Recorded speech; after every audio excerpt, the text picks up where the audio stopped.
Hello friends, how are you? Okay, कल हमने देखा था सेट्स, इनइक्वालिटीज एंड मॉडुलस। ये चैप्टर हमने कल के लेक्चर में स्टार्ट किया था और उसका फर्स्ट पार्ट है सेट्स, और उसमें के कुछ कॉन्सेप्ट्स कल हमने देखे थे और उसमें सेट्स के कुछ टाइप्स हमने देखे थे। अब उसके बाद आएगा ऑपरेशंस ऑन सेट्स, सेट्स के ऊपर के ऑपरेशंस। इसमें फर्स्ट ऑपरेशन है यूनियन ऑफ टू सेट्स। क्या करना है? दो सेट का लेना है यूनियन। अब दो सेट का यूनियन किस तरह से लेते हैं वो देखो। उसके लिए पहले हम लेंगे दो सेट। सपोज सेट ए के एलिमेंट्स वो हो गए 1 2 3 4 5 सपोज, और बी के अंदर होगा 4 5 6 7 8। अब इन दोनों का लेना है यूनियन। अब इन दोनों का यूनियन, उसका सिंबल रहता है लाइक दिस। इसको बोलते हैं ए यूनियन बी। क्या बोलते हैं? A union B. अब इन दोनों का यूनियन लेते वक्त क्या करने का देखो। पहले ए के ऑल एलिमेंट साथ में आएंगे बी के ऑल, मतलब दोनों के ऑल एलिमेंट एक साथ, और कोई भी एलिमेंट रिपीट नहीं होना चाहिए, विदाउट रिपीटेशन। तो पहले ए के ऑल एलिमेंट्स साथ में बी के ऑल। अब बी में देखो 4 5 रिपीटेड है, उनको लो मत। अब आएगा 6 7 8। तो इस तरह से हम लेते हैं दो सेट्स का यूनियन। दोनों के ऑल एलिमेंट एक साथ लेने पड़ते हैं विदाउट रिपीटेशन, राइट। अब इसको हम लिखेंगे सेट बिल्डर फॉर्म में। उसके पहले और एक एग्जांपल लेंगे हम। ये first example, one more example. Suppose A के अंदर होगा 1 2 3 4 और बी होगा एम्प्टी सेट। सेट बी कैसा लिया? Empty set. अब इन दोनों का हम लेंगे यूनियन। अब इन दोनों का यूनियन क्या करना पड़ता है? पहले ए के ऑल साथ में बी के ऑल एलिमेंट्स। पहले ए के ऑल साथ में बी के ऑल। बी में तो कुछ है नहीं, तो ये यहां पर क्लोज हो जाएगा। तो इसका मतलब दो सेट का यूनियन लेते वक्त दोनों के अंदर एलिमेंट रहना जरूरी नहीं है। दोनों में से किसी एक सेट में भी एलिमेंट रहे तो भी हम उन दोनों का यूनियन ले सकते हैं, ठीक है। अब इसको हम लिखेंगे सेट बिल्डर मेथड से। अब देखो set builder method, A union B, set of all x. Set of all x, x मतलब यहां के एलिमेंट्स, सच दैट। इस लाइन का मतलब क्या? Such that. देखो set of all x such that. अब देखो यहां पे जो एलिमेंट्स है वो एलिमेंट ए के हो सकते हैं या फिर बी के हो सकते हैं या फिर दोनों के भी हो सकते हैं। क्या देखो यहां पर दोनों के एलिमेंट है, यहां पर ओनली एक एलिमेंट है। तो यूनियन के अंदर किसके एलिमेंट आ सकते हैं? ए के या फिर बी के या फिर दोनों के, such that x belongs to A or x belongs to B, या फिर x belongs to a and b, वो भी यहां पर आ सकता है, राइट। तो ये हो गया set builder form of the union of two sets, ठीक है। अब इसके बाद अब हम इसकी वेन डायग्राम ड्रॉ करेंगे। वेन डायग्राम देखो, वेन डायग्राम। अब वेन और डायग्राम ड्रॉ करते वक्त क्या करते हैं देखो, सपोज ये होगा यूनिवर्सल सेट, ये क्या होगा, यूनिवर्सल सेट। ये रहेगा सेट ए और ये रहेगा सेट बी। और इन दोनों का लेना है यूनियन। क्या करना पड़ता है, पहले ए के ऑल एलिमेंट, साथ में बी के ऑल एलिमेंट। पहले ए के ऑल एलिमेंट ये हमने लिए ए के ऑल एलिमेंट। अब साथ में लेना पड़ेगा बी के ऑल एलिमेंट्स, बी के भी ऑल एलिमेंट्स। तो यहां पर जो शेडेड पोर्शन मिला है, this shaded portion represents union of A and B. तो यहां पर जो शेडेड पोर्शन मिला है, that shaded portion represents A union B, दोनों का यूनियन। क्या क्या हमने वहां पर, दोनों के ऑल एलिमेंट एक साथ वहां पर हमने ले लिए, ठीक है। तो इस तरह से हम लेते हैं दो सेट्स का यूनियन।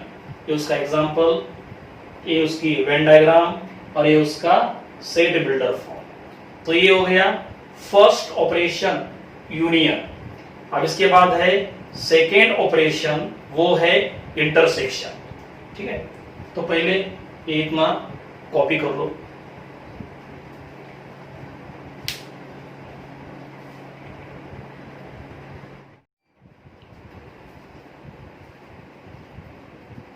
ओके, फर्स्ट ऑपरेशन था union of two sets. Now second operation is intersection of two sets, ठीक है। अब दो सेट का लेना है इंटरसेक्शन, उसके लिए सेम एग्जांपल हमने यहां पे लिया है। ये सेट ए, ये सेट बी। अब देखो ये था ए और बी का यूनियन। अब इंटरसेक्शन का सिंबल वो रहता है लाइक दिस, इसको बोलने का ए इंटरसेक्शन बी, मतलब उल्टा सिंबल है। आप देखो यूनियन में हमने क्या किया था, दोनों के लिए थे ऑल एलिमेंट्स, दोनों के लिए थे ऑल एलिमेंट्स, लेकिन इंटरसेक्शन में लेने होते हैं कॉमन एलिमेंट्स। कौन से एलिमेंट, कॉमन एलिमेंट्स। तो यहां पर आएंगे इन दोनों के कॉमन एलिमेंट्स। आप देखो इन दोनों में कॉमन क्या क्या है, कॉमन 4 और 5। तो यहां पर आएगी ओनली दो एलिमेंट्स 4 एंड 5। तो यूनियन में हम लेते हैं ऑल एलिमेंट्स और इंटरसेक्शन में लेने पड़ते हैं कॉमन एलिमेंट्स। उसके बाद अब इस एग्जांपल में देखो ए के अंदर कुछ एलिमेंट्स है, लेकिन बी है एम्प्टी सेट। अब इन दोनों का लेना है इंटरसेक्शन, इन दोनों का इंटरसेक्शन। क्या करना पड़ता है, दोनों के लेने पड़ते हैं कॉमन एलिमेंट्स। आप देखो इन दोनों में कॉमन क्या है, कुछ भी नहीं है। तो इन दोनों का इंटरसेक्शन वो बनेगा एम्प्टी सेट, और एम्प्टी सेट का सिंबल वो रहता है 5। तो इसका मतलब दो सेट का इंटरसेक्शन लेने के लिए दोनों में एलिमेंट होने चाहिए और दोनों में कॉमन एलिमेंट भी होने चाहिए। ठीक है, अब इसका हम लेंगे सेट बिल्डर फॉर्म। अब यहां पे था यूनियन, अब क्या लेना है, इंटरसेक्शन। ये उल्टा हो जाएगा, राइट। और यूनियन में हमने क्या लिखा था, set of all x, x मतलब यहां के एलिमेंट्स। और यूनियन में जो एलिमेंट लिए थे वो कहां के थे, ए के या फिर बी के। लेकिन यहां पर देखो, इंटरसेक्शन में जो एलिमेंट रहते हैं वो एलिमेंट दोनों में कंपलसरी होते हैं। इंटरसेक्शन में जो एलिमेंट लेते हैं वो दोनों में कंपलसरी होते हैं।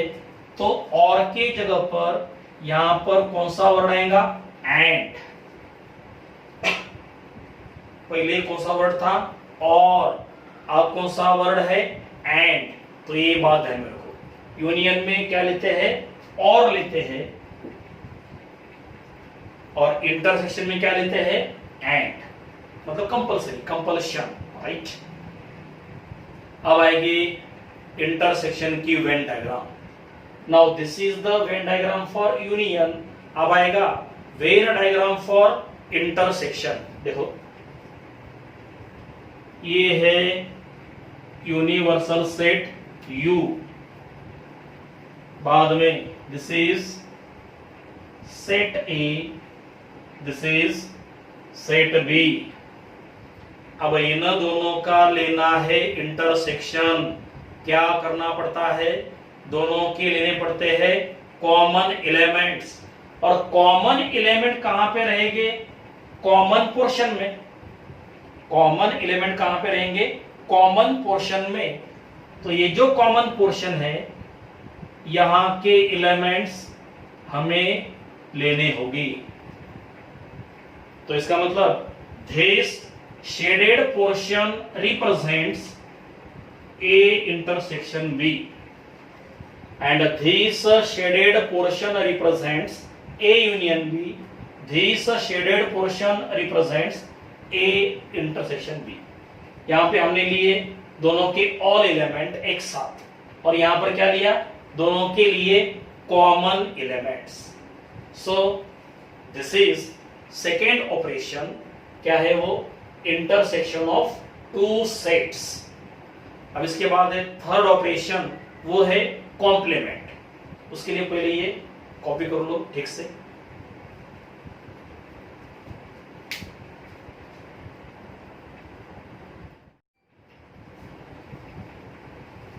Okay, now third operation, complement of a set. एक सेट का लेना है कॉम्प्लीमेंट। अब कॉम्प्लीमेंट कैसे लेते हैं, उसके लिए पहले एग्जाम्पल लेंगे हम। एग्जाम्पल में पहले हम लेंगे यूनिवर्सल सेट। यू मतलब क्या, यूनिवर्सल सेट। और सपोज इसके अंदर कुछ एलिमेंट लेंगे हम। सपोज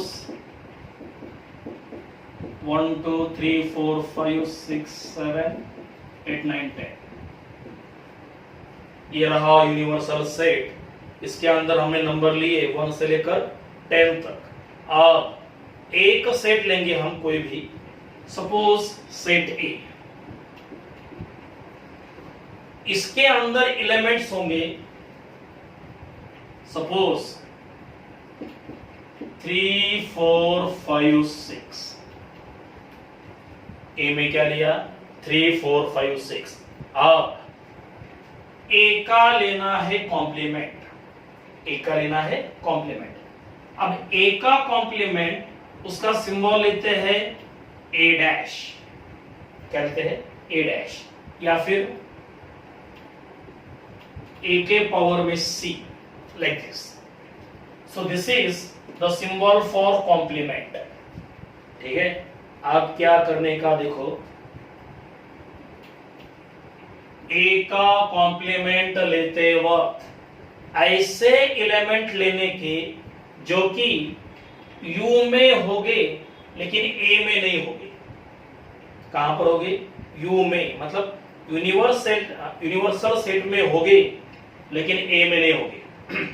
अब देखो कौन सा एलिमेंट यूनिवर्सल सेट में है लेकिन ए में नहीं है। हाँ, ए में नहीं लेकिन यहां पे रहेंगे, मतलब 1 आएगा, 2 आएगा, हाँ इनको छोड़कर अब आएगा 7, 8, 9, 10। तो इस तरह से हम किसी भी सेट का ले सकते हैं कॉम्प्लीमेंट। क्या करना पड़ता है, ऐसे एलिमेंट लेने की जो कि कहां पर होगी, यूनिवर्सल सेट में, लेकिन गिवन सेट में नहीं होगी, right. So this is the example, ठीक है। अब इसको हम लिखेंगे सेट बिल्डर फॉर्म में। देखो सेट बिल्डर फॉर्म, ए डैश, डैश मतलब क्या, कॉम्प्लीमेंट।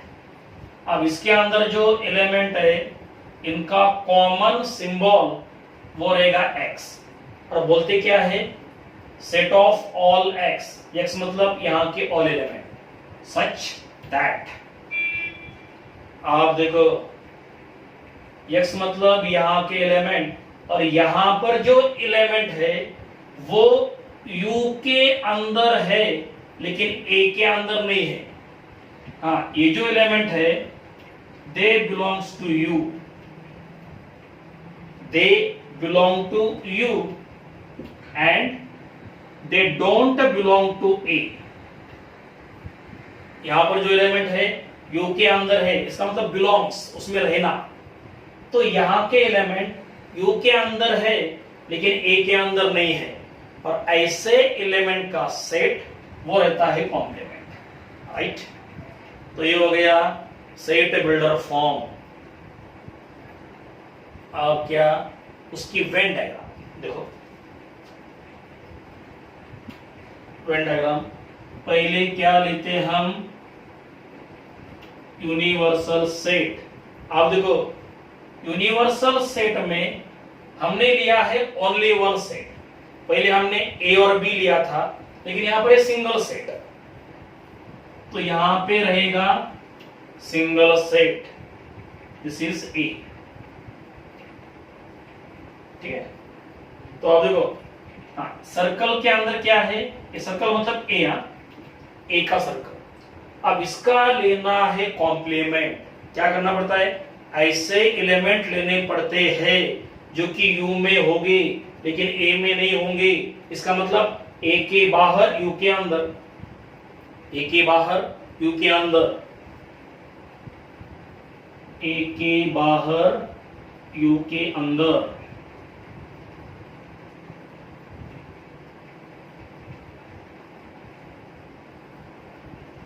तो देखो यहां पर जो शेडेड पोर्शन मिला है, this shaded portion represents A dash, मतलब ए का कॉम्प्लीमेंट। तो इसका मतलब सर्कल के अंदर ए और सर्कल के बाहर ए डैश, सर्कल के अंदर ए और सर्कल के बाहर ए डैश। तो कॉम्प्लीमेंट में क्या लेना पड़ता है, ऐसे एलिमेंट जो कि यूनिवर्सल सेट में होंगे लेकिन ए में नहीं होंगे। तो ये हो गया थर्ड ऑपरेशन, वो क्या है, कॉम्प्लीमेंट ऑफ अ सेट, ठीक है। अब इसके बाद नेक्स्ट पार्ट है, पहले इतना कॉपी कर लो।